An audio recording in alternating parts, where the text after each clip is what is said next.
Hello everyone, welcome to my YouTube channel. आज मैं आप लोगों को एम्ब्रियोलॉजी के बारे में बताऊंगी। उसके पूरे एम्ब्रियोलॉजी कैसे फॉर्म होता है और फीटस कैसे बनता है, एक एक स्टेप वाइज देखेंगे और एक एक ऑर्गन कैसे डेवलप होता है, फीटस के अंदर कैसे बनता है, सब कुछ के बारे में देखेंगे। स्टार्ट करते हैं एम्ब्रियोलॉजी से। 5th day after fertilisation, fertilisation के 5वें दिन आफ्टर इंटरकोर्स जब फर्टिलाइजेशन होता है, जाइगोट बनता है, तो जाइगोट बनने के बाद वो फर्टिलाइजेशन का प्रोसेस स्टार्ट होता है। तो 5वें दिन, फर्टिलाइजेशन के 5वें दिन पहला तो ब्लास्टोसाइट्स बनेंगे। ब्लास्टोसाइट्स मतलब सेल डिवीजन होने के बाद में जो बनता है, तो ब्लास्टोसाइट्स में टोटल 64 सेल बनेंगे। 64 सेल बनने के बाद में ये कुछ इस तरीके से रहेगा। ब्लास्टोसाइट का सेकंड डिवीजन ये है जिसमें ये आउटर जो पोर्शन है, ये आउटसाइड का जो पोर्शन है वो आउटर लेयर है। आउटर लेयर को हम लोग ट्रोफोब्लास्ट बोलते हैं और ये इनसाइड का पोर्शन है सेल का, वो जाइगोट का, उसको हम लोग इनर सेल मास बोलते हैं और यॉर्क सैक बोलते हैं। जो सेल मास है, इनर सेल मास, उससे सेल टिश्यू बनता है और आगे जाकर के फीटस बनता है। वही जो यॉर्क सैक है उससे वॉटसन जेली बनता है जो कि अम्बिलिकल कॉर्ड में रहता है और उसके बाद वो अम्बिलिकल कॉर्ड का फॉर्मेशन करवाता है। नेक्स्ट हम देखेंगे ब्लास्टोसाइट का सेल स्ट्रक्चर का कुछ इस तरीके से होता है। जो ये आउटर पोर्शन है वो एम्ब्रियोजेनिक सेल है। उसके बाद ये इनसाइड है वो एंडोडर्म है। एंडोडर्म जो होता है जर्म सेल लेयर्स का पहला लेयर होता है। जो एम्ब्रियो होता है, एम्ब्रियो के जो जर्म सेल बनना स्टार्ट होते हैं तो सबसे पहला लेयर होता है एंडोडर्म। उसके बाद सेकंड लेयर होता है एक्टोडर्म। उसके बाद जो लास्ट लेयर होता है वो मेसोडर्म होता है। आउटर मोस्ट लेयर को मेसोडर्म बोलते हैं। ये है वो यॉर्क सैक। जो सेल डिवीजन हुआ था उसमें आप लोगों को बताया था मैंने, ये यॉर्क सैक है। सेम एज इट इज जो सेल का स्ट्रक्चर है, एम्ब्रियोजेनिक सेल है और ये इसके साइड में जो सीलिया लाइक प्रोजेक्शन है, विलाई बोलते हैं इसको, विलाई है ये। उसके बाद इसको एंडोडर्म बोलते हैं, आउटर लेयर है। उसके बाद ये गोनेडल रिज है जहां से ओवम और स्पर्म बनना रहता है फीमेल और मेल्स का। उसके बाद नेक्स्ट है ये ट्रोफोब्लास्ट है और उसके बाद ये नेक्स्ट है पैराइटल एम्ब्रियोनिक मेसोडर्म और ट्रोफोब्लास्ट को हम लोग विसरल एक्स्ट्रा एम्ब्रियोनिक मेसोडर्म बोलते हैं। अभी हम लोगों ने देखा था जो सेल है ब्लास्टोसाइट्स, उसका 2 सेल डिवीजन होता है, ट्रोफोब्लास्ट और inner cell mass. Inner cell mass को हम लोग यॉर्क सैक भी बोलते हैं। तो वन बाय वन देखते हैं इनर सेल मास क्या होता है। Inner cell mass it's forming the fetus and umbilical cord. जो इनर सेल मास है वो पूरा फीटस बनाता है, फीटस का पूरा स्ट्रक्चर, उसका ऑर्गन पूरा फॉर्म करता है और बच्चे का जो अम्बिलिकल कॉर्ड है उसको भी inner cell mass yolk sac ही बनाता है। और ये पूरा 3 जर्म लेयर, जो 3 मेन जर्म लेयर है जिससे पूरा फीटस बनता है, उसको फॉर्म करता है। जो फर्स्ट लेयर है एंडोडर्म, सेकेंड लेयर है एक्टोडर्म, देन लास्ट लेयर है मेसोडर्म।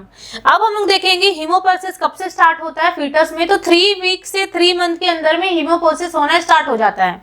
हीमोपोसिस जो रहता है वो कौन करवाता है? यॉर्क सैक करवाता है, जो भी मेसोडर्म लेयर से, जो आउटर लेयर होता है फीटस का मेसोडर्म, उस लेयर से यॉर्क सैक हीमोपोसिस करवाता है। हीमोपोसिस मतलब ब्लड का फॉर्मेशन करवाना। तो ब्लड का फॉर्मेशन फीटस में 3 वीक टू 3 मंथ के अंदर में स्टार्ट हो जाता है, ब्लड का फॉर्मेशन होना। और साथ में बच्चे का पूरा हार्ट का फॉर्मेशन स्टार्ट हो जाता है, हार्ट बनना स्टार्ट हो जाता है, ब्लड वेसल्स और जो टर्शरी विलाई है ये सारे का फॉर्मेशन होना स्टार्ट हो जाता है। प्लाजेंटा का भी फॉर्मेशन स्टार्ट हो जाता है 3 मंथ टू 3 वीक के अंदर में और ब्लड सर्कुलेशन होना स्टार्ट हो जाता है। उसके बाद देखते हैं जीआईटी, गट फॉर्मेशन। बच्चे के अंदर गट का फॉर्मेशन कैसे होता है, उसके जो पूरे गैस्ट्रोइंटेस्टाइनल ट्रैक्ट सिस्टम का फॉर्मेशन कैसे होता है। GIT is developed from the endoderm layer। जो फर्स्ट लेयर होता है एंडोडर्म, उससे जीआईटी का फॉर्मेशन होता है, गट फॉर्मेशन। गट फॉर्मेशन है वो 3 पार्ट में डिवाइडेड है, फोर गट, मिड गट और आगे देखेंगे हिंड गट। तो जो फोर गट है वो क्या क्या फॉर्म करता है बच्चे में? तो फोर गट फॉर्म करता है ओरल कैविटी बनाता है, पूरा बच्चे का फेरेंक्स बनाता है, पूरा इसोफेगस बनाता है। उसके बाद मिड गट जो होता है वो स्टमक पूरा बनाता है, स्मॉल इंटेस्टाइन बनाता है। थर्ड है हिंड गट। हिंड गट जो है वो लार्ज इंटेस्टाइन फॉर्म करता है। लार्ज इंटेस्टाइन और पूरा ascending colon, transverse colon, descending colon, sigmoid colon और upper half portion of the rectum को फॉर्म करता है। जो lower half portion of the rectum है वो एक्टोडर्म के लेयर से फॉर्म होता है। उसके बाद जो फीटस है वो 12th वीक में एमनोटिक फ्लूइड स्वेलो करना स्टार्ट कर देता है। उसके बाद है जो पेरिस्टाल्टिक मूवमेंट है वो 20th वीक में स्टार्ट होता है। उसके बाद जो कंप्लीट हो जाता है जीआई सिस्टम है, गैस्ट्रोइंटेस्टाइनल सिस्टम है, वो 24th वीक में बन के रेडी हो जाता है। नेक्स्ट देखेंगे cardiovascular system. Cardiovascular system, CVS system जो है वो मेसोडर्म लेयर से बनता है, आउटर लेयर से। और हार्ट जो डेवलप होता है, हार्ट का पूरा पोर्शन डेवलप होता है वो बल्बार ट्रंक से बनता है। नेक्स्ट है 10th वीक में जो हार्ट का कार्डियक एक्टिविटी हम लोग सोनोग्राफी के थ्रू असेस कर सकते हैं। उसके बाद जो सोनोग्राफी वो 3 टाइप का होता है, TVS, TAS and Doppler sonography. TVS मतलब ट्रांसवाजाइनल सोनोग्राफी, TAS मतलब trans abdominal sonography and colour Doppler के थ्रू जो सोनोग्राफी करते हैं वो। By TVS yolk sac can be seen at 5th week. जो TVS है ट्रांसवाजाइनल सोनोग्राफी, उससे हम लोग यॉर्क सैक को देख सकते हैं 5वें वीक के अंदर में, और फीटल पोल और कार्डियक एक्टिविटी हम लोग 6th वीक में असेस कर सकते हैं। उसके बाद 7th वीक में हम लोग फीटस का मूवमेंट भी असेस कर सकते हैं by with the help of TVS transvaginal sonography. Next हम लोग देखते हैं रिप्रोडक्टिव सिस्टम। रिप्रोडक्टिव सिस्टम में होता है गोनाडल रिज, जो कि मैंने जो सेल के स्ट्रक्चर में आप लोगों को बताया था, गोनाडल रिज जो बनता है वो बनाता है 2 जर्म लेयर, 2 जर्म सेल बनाता है, ओवम एंड स्पर्म, ये दोनों जर्म सेल है जो एंडोडर्म से बनते हैं। नेक्स्ट है गोनाड, जो है वो गोनाड किससे बनता है, गोनाडल रिज से गोनाड्स बनता है। नेक्स्ट देखेंगे एंडोक्राइन सिस्टम। एंडोक्राइन सिस्टम बनना स्टार्ट होता है 4th वीक में और टोटली कंप्लीट होता है 40th वीक में। एंडोक्राइन सिस्टम है, जितने भी हमारे एंडोक्राइन ऑर्गन्स है उसमें उसका फॉर्मेशन होता है 3 जर्म लेयर से। जो पहला जर्म लेयर है एंडोडर्म, उससे बनता है thyroid gland, parathyroid, thymus gland and pancreas gland. उसके बाद जो एक्टोडर्म है उससे बनता है हाइपोथैलेमस, पिट्यूटरी, पिन्नल ग्लैंड एंड एडेनल का कॉर्टेक्स पार्ट बनता है। वहीं पे मेसोडर्म में एडेनल का मेडुला पार्ट बनता है। और उसके बाद जो गोनैड्स है टेस्टिस एंड ओवेरिस, ये दोनों मेसोडर्म के लेयर से बनते हैं। नेक्स्ट देखेंगे नर्वस सिस्टम।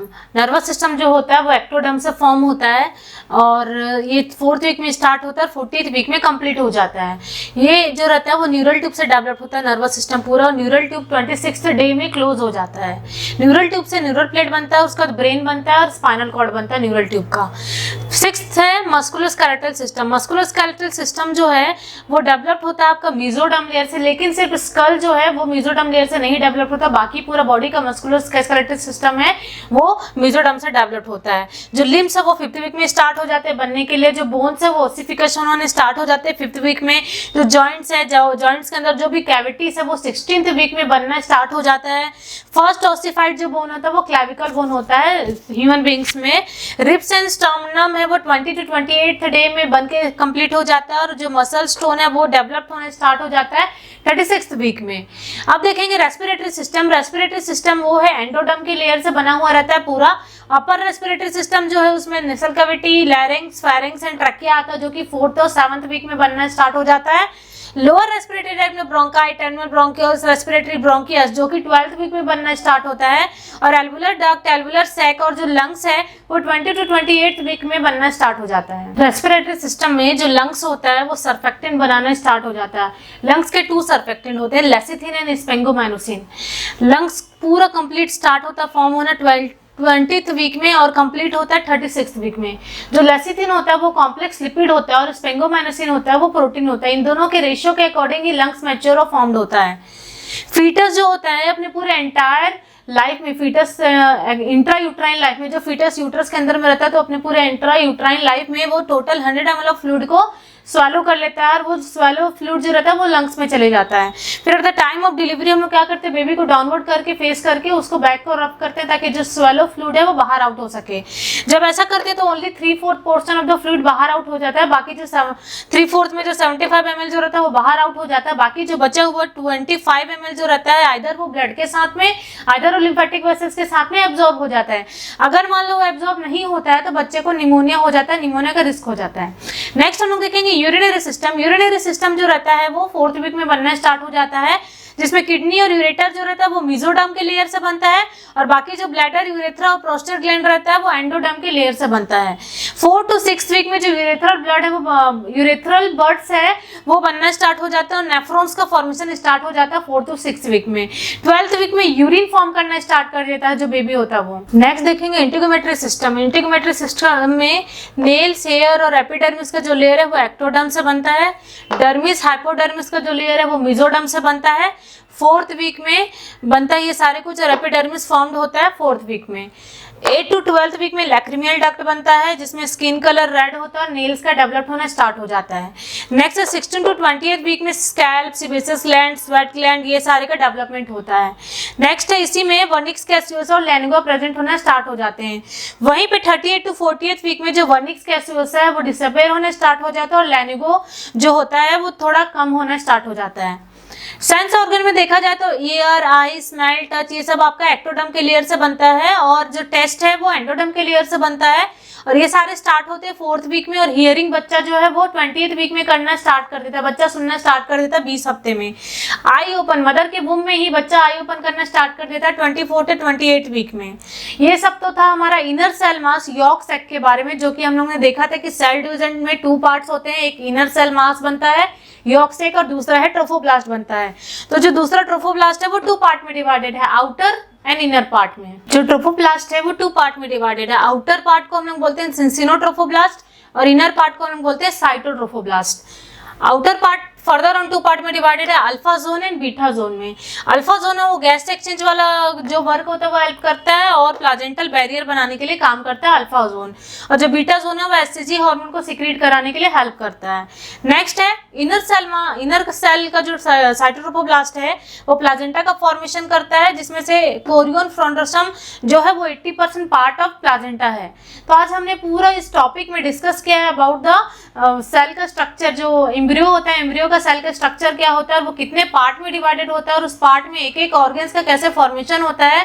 सिंसिनोट्रोफोब्लास्ट क्या है हमने देखा, साइटोट्रोफोब्लास्ट क्या देखा, ट्रोफोब्लास्ट में, और inner cell mass yolk sac क्या होता है, यॉर्क सैक से क्या क्या ऑर्गन्स बना, सबके बारे में इस पूरे यूनिट में हमने आज देखा। तो आई होप आज की टॉपिक आप लोग को अच्छी तरह से समझ में आई होगी, और thank you for watching my this video.